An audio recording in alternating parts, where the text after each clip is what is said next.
dignitaries sitting on the dais, and fellow comrades from leaders of Joint Front from all corners of the country. साथियों,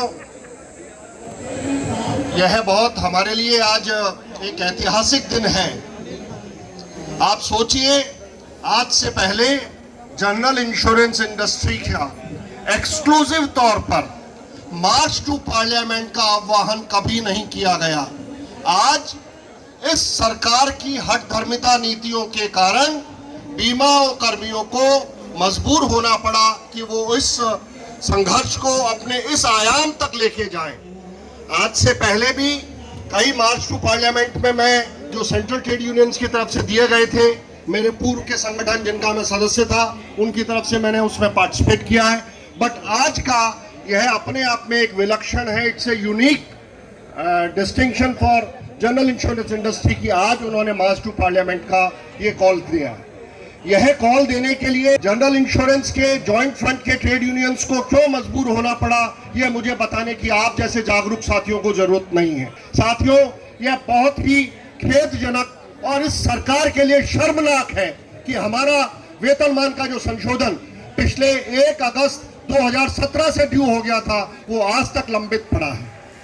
इस दौरान तमाम तरह के विरोधाभासी बयान एक सोची समझी रणनीति साजिश के तहत दिए गए कि जिससे साधारण बीमा कर्मियों का मनोबल किसी तरह गिरे, लेकिन यह जॉइंट फ्रंट का संघर्ष था जिसने इस मनोबल को न केवल कभी गिरने नहीं दिया, बल्कि हमने अपना मनोबल पूरा बनाए रखा और हम अपने संघर्ष को निरंतर नए आयाम की तरफ लेकर जा रहे हैं। क्यों?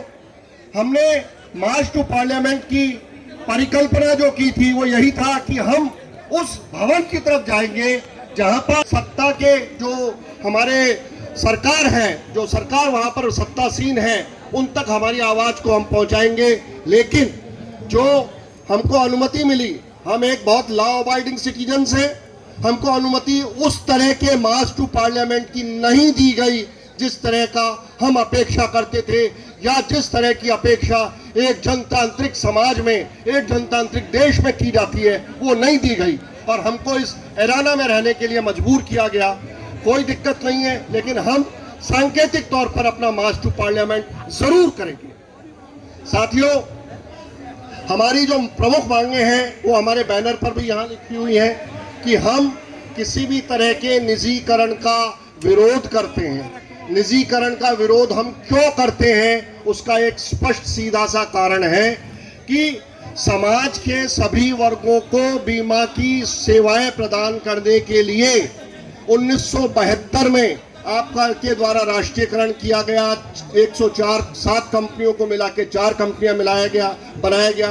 आपने उसमें आगे उसको 1999 में उस मोनोलिथिक जो एक हमारा मोनोपोली थी गवर्नमेंट सेक्टर की, उसको आपने ब्रेक करते हुए निजी क्षेत्र को अलाउ किया। जब निजी क्षेत्र यहाँ आ गया और जो हमारे पॉलिसी होल्डर्स हैं उनके पास में कंपैरिजन करने के लिए सब कुछ है, प्राइवेट सेक्टर भी है, पब्लिक सेक्टर भी है, तो अब क्या जरूरत आन पड़ी है कि इन सार्वजनिक क्षेत्र की कंपनियों को बेचा जाए। हमारे पास कंपैरिजन करने के लिए तमाम तरह के आंकड़े हैं, मेरे पूर्व के वक्ताओं ने आंकड़े भी दिए। जो सेटिस्फैक्शन का लेवल सरकारी बीमा कंपनियों से बीमा धारकों को मिल रहा है, वैसा level of satisfaction private players से नहीं मिल रहा है। आज भी हम 12 रुपए में 2 लाख का बीमा दे रहे हैं। आज भी हम जो बीमा की दरें हैं उनको कम से कम रखकर ग्राहकों को बेहतर से बेहतर सुविधाएं दे रहे हैं। हमारा डॉक्यूमेंट डिस्पोजल रेशियो 100% है। आप हमसे और क्या चाहते हैं? जिस कंपनी में मैं काम करता हूं, the New India Assurance Company, वो कहती है you name the risk we insure it. तो ऐसी कौन सी रिस्क है इस गवर्नमेंट की या इस सेटअप की जो सोशल सेक्टर में थी और उसको इन साधारण बीमा की 4 कंपनियों ने उसको पूरा न किया हो, कवर ना दिया हो। खाली कवर नहीं दिया है comrades, we have satisfied each and every claim of social sectors. हमारा आज भी डॉक्यूमेंट डिस्पोजल रेशियो 100% है, जैसा मैंने अभी पहले भी बताया। साथ ही जो क्लेम का डिस्पोजल है वो भी हमारा किसी भी बीमा उद्योग में जो प्राइवेट सेक्टर की कंपनियां हैं उनसे बहुत बेहतर है। फिर सरकार को क्या जरूरत आन पड़ी है, निजीकरण जो करने का प्रयास किया जा रहा है, तमाम संगठन उसका विरोध करते हैं। हमारी मांग है वेज डिवीजन, जैसा मैं आपको बता चुका हूं, हमारी एक मांग है कि 1995 की पेंशन स्कीम जो इस इंडस्ट्री में लागू की गई थी, एक इंडस्ट्री में एक ही तरह की पेंशन स्कीम होना चाहिए। हम नहीं चाहते हैं कि जो एनपीएस आप लोगों ने लागू की है, primarily which was designed for unorganised sector, आप उसको एक ऑर्गेनाइज सेक्टर पर थोपें। हम ये चाहते हैं कि आप उसको हटाएं और सभी को जो 2010 के बाद भी 1/4/2010 के बाद भी जो हमारे साथी रिक्रूट हुए हैं ऑफिसर्स और क्लास 3 सभी को 1995 की पेंशन स्कीम दी जाए। आप जब तक इसको करें, इसके लिए जो भी लीगल फॉर्मेलिटीज आप पूरी करें, तब तक जो हमारा एनपीएस में आपका कंट्रीब्यूशन 10% एम्प्लॉयर कंट्रीब्यूशन है, इसको आप अपग्रेड करके जो और फाइनेंशियल सेक्टर्स में जिस तरह 14% किया गया है, it should be done for us also. इसके साथ ही हम ये हमेशा से महसूस करते हैं कि पेंशन जो है अपने आप में एक डेफर्ड वेज है, और आप जो हमारे साथी पहले रिटायर हो गए हैं और उनको भी ये हक है कि उनकी पेंशन का अपडेशन किया जाए। जो फैमिली पेंशन इस वक्त आप दे रहे हैं वो किसी भी समाज में सम्मानजनक तरीके से रहने के लिए, जीवन यापन करने के लिए किसी भी दृष्टि से पर्याप्त नहीं है, उसका भी रिवीजन किया जाना चाहिए।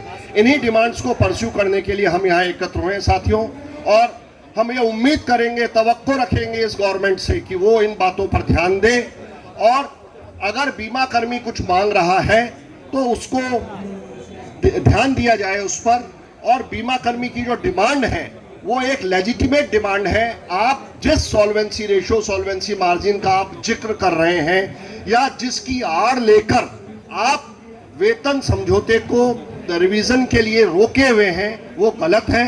क्योंकि वेतन समझौता जो है, सॉल्वेंसी रेशो, सॉल्वेंसी मार्जिन का किसी भी तरीके से इंटरडिपेंडेंस उसकी नहीं कही जा सकती है।